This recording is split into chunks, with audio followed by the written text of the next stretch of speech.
ఇప్పుడు ఉభయ రాష్ట్రాలు, తెలుగు రాష్ట్రాలనే కాకుండా దేశవ్యాప్తంగా కూడా మల్కన్గిరి ఏఓబి పరిధిలో జరిగిన మల్కన్గిరి ఎన్కౌంటర్ గురించి పెద్ద చర్చ అయింది. అందులో గిరిజనులు కూడా ఉన్నారు, చనిపోయిన వారిలో గిరిజనులు కూడా ఉన్నారు అంటారు. ఇది ఎంతవరకు వాస్తవం అంటారు?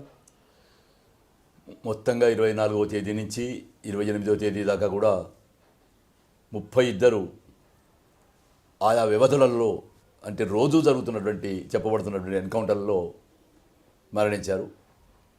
అక్కడికక్కడ 24వ తేదీ నాడు మరణించిన వాళ్ళు 14 మంది నిశ్చితంగా మరణించారు. 4 విషయంలో పార్టీకి కూడా ఇంకా పూర్తి సమాచారం లేదు. కానీ 18 మంది, ఆ 18 మంది కూడా పార్టీ సభ్యులు. సభ్యుల స్థాయి నుంచి రాష్ట్ర కమిటీ స్థాయి వరకు కూడా ఉన్నవాళ్ళు. ఇక మిగిలినటువంటి 14 మంది కూడా అయితే మిలిషియాకు సంబంధించిన వాళ్ళు అయితే ఉంటారు, మావోయిస్ట్ పార్టీకి, లేదా ఆదివాసులై ఉంటారు, గ్రామస్తులై ఉంటారు, సానుభూతి పరులై ఉంటారు. మొత్తంగానే ఈ జరిగిన ఎన్కౌంటరే ఒక కక్షపూరితమైనటువంటి ఎన్కౌంటరు. నిజానికి ఇది ఎన్కౌంటర్ అనే మాట కూడా చిన్నదే. ఎందుకంటే దేశంలోనే ఇంత పెద్ద మారణకాండ మావోయిస్టుల మీద జరిగిన సందర్భం లేదు. ఇంకా మావోయిస్ట్ పార్టీ కూడా ఏర్పడకముందు, మావోయిస్ట్ పార్టీలో భాగంగా ఉండేటువంటి ఎంసీసీ విప్లవోద్యమం బీహార్లో నడుస్తున్న కాలంలో బారా అనేటువంటి ప్రాంతంలో మావోయిస్ట్ పార్టీ ఎక్కువగా అక్కడ బాగా దళితుల్లో బలం ఉన్నటువంటి పార్టీ కాబట్టి ఆ ఊరి మీద దాడి చేసి మావోయిస్ట్ నాయకత్వంలో ఉండేటువంటి దళితులను 24 మందిని చంపేశారు. అది ఆ రోజుల్లో పెద్ద ఉదంతమైంది. ఆ తర్వాత ఇంకా మావోయిస్ట్ పార్టీగా రూపొందకముందే కోపర్డంగ్లో 1997 ఆగస్టు 9న కోపర్డంగ్ లోయ, ఇదే ఆంధ్ర ఒరిస్సా సరిహద్దు ప్రాంతంలో ఉండేటువంటి లోయ, ఆ లోయలో పీపుల్స్ వార్ ప్లీనం జరుగుతున్నది అనేటువంటి, ఉత్తర ఆంధ్ర ప్లీనం జరుగుతున్నది అనేటువంటి స్పష్టమైన సమాచారం వాళ్ళకి అందడానికి కారణం ఏమైందంటే శ్రీకాకుళం జిల్లా కార్యదర్శి రాజన్న, గంటి రమేష్ అలియాస్ రాజన్న, ఆయన గంటి ప్రసాదం గారి తమ్ముడు కూడా, ఆయనను ఆరోగ్యం బాగాలేకపోతే స్ట్రెచర్ మీద తీసుకొచ్చారు. ఈ స్ట్రెచర్ మీద తీసుకుపోయిన సమాచారం అందుకొని ఆయన ఇక్కడ దొరుకుతాడని వెళ్ళి పూర్ణచంద్రరావు గారు ఎస్పీ ఉన్నారు అప్పుడక్కడ, లోయ అది పైనుంచి గ్రెనేడ్లు విసిరారు. ఈ గ్రెనేడ్ల నుంచి తమ నాయకత్వాన్ని కాపాడుకోవడం కోసం ఆయనకుండే రక్షణ దళం కానీ అక్కడ డంగ్లో ఉన్న ఆ ప్లీనంకు అడ్జస్ట్ వహిస్తున్న ప్లీనం చుట్టూ ఉండేటువంటి వాళ్ళు కానీ కాల్పులు జరిపారు. ఆ కాల్పుల్లో మొత్తం 17 మంది అమరులయ్యారు. ముఖ్యంగా తమ నాయకుడిని కాపాడుకునే క్రమంలో మహిళలు చాలామంది అక్కడ అమరులయ్యారు. అంతకుముందే 1993లో అప్పుడు పులియంజయ్య సాగరు రాష్ట్ర నాయకత్వంలో ఉన్నాడు పీపుల్స్ వరకు. ఆయన ఒక 17 మందిని కొత్తగా పార్టీలోకి రిక్రూట్ చేసి చాలా యువకులను మా దగ్గర ఉండే మీదికొండ, చిన్నపెండ్యాల ఇటువంటి గ్రామాల నుంచి, చాలా గ్రామాల నుంచి ఓ 17 మంది యువకులను వాళ్ళ యూనిఫారాలు కూడా కుట్టించి, పార్టీ యూనిఫారాలు కూడా కుట్టించి ఓ బస్సులో పంపించాడు. ఈ సమాచారం తెలిసి భద్రాచలం దగ్గరనే బస్సునే తమ ఆక్రమించేసుకొని పగిడేరు అడవుల్లో తీసుకువెళ్ళి కాల్చేశారు. ఆ రెండింటికంటే కూడా చాలా పెద్దది, దాదాపు రెట్టింపు సంఖ్యగా చెప్పదగినటువంటి సంఖ్యలో అక్కడికక్కడ 18 మంది చనిపోవడం, 32 మంది చనిపోవడం జరిగింది.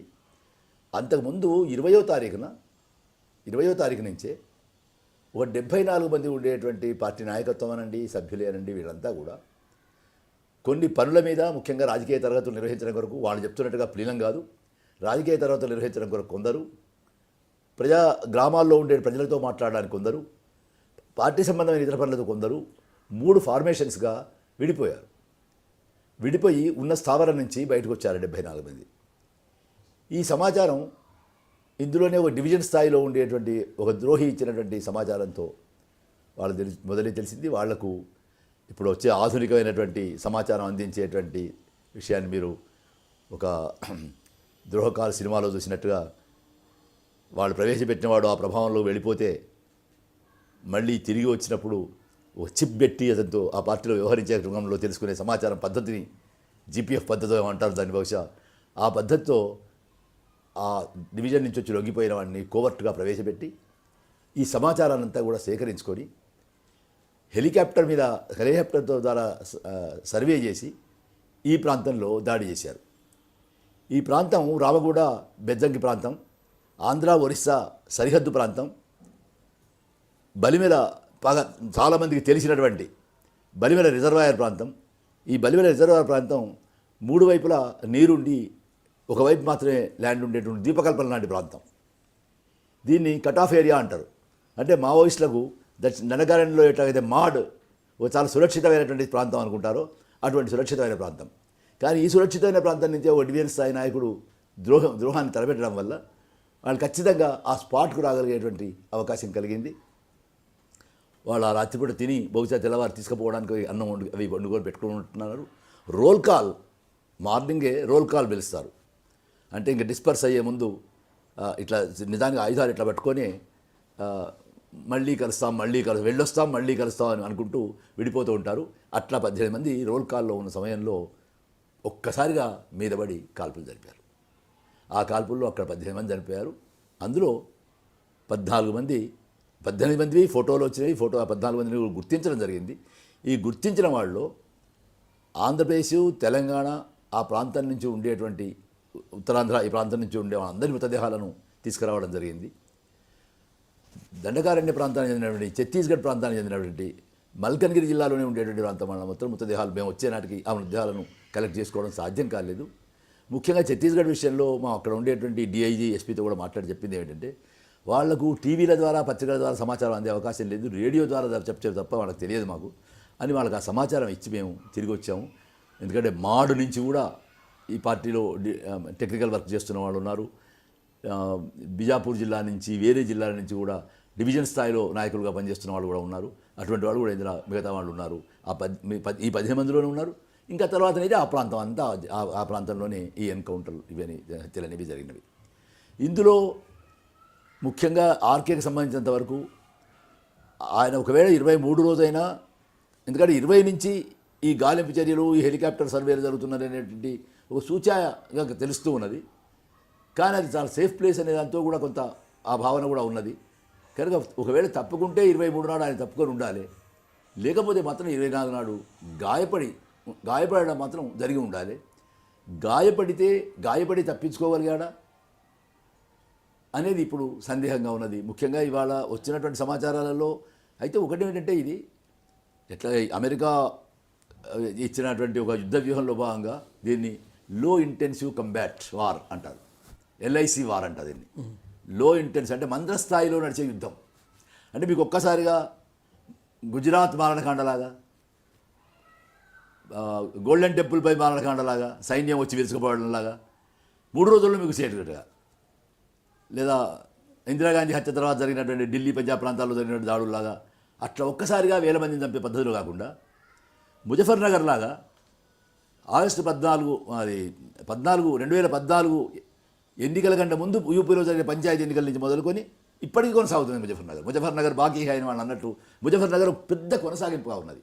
ఈ మొత్తం కొనసాగింపులో ఎంతమంది ముస్లింలు చనిపోయారు, ఎంతమంది ముస్లిం యువతుల మీద అత్యాచారాలు అనేవి, ఎన్ని ముస్లిం గ్రామాలను తగలబెట్టారనేది మీరు ఆనాటి నుంచి మీరు రికార్డు మెయింటైన్ చేసి లెక్క వేస్తే తప్ప ఈ సంఖ్య గుజరాత్ మించిపోయిందని అర్థం కాదు. ఇది మందసర యుద్ధం. ఈ మందసర యుద్ధాన్ని 2009లో గ్రీన్ హంట్ ఆపరేషన్ పేరుతోటి ప్రభుత్వం నిర్ణయం తీసుకున్నది.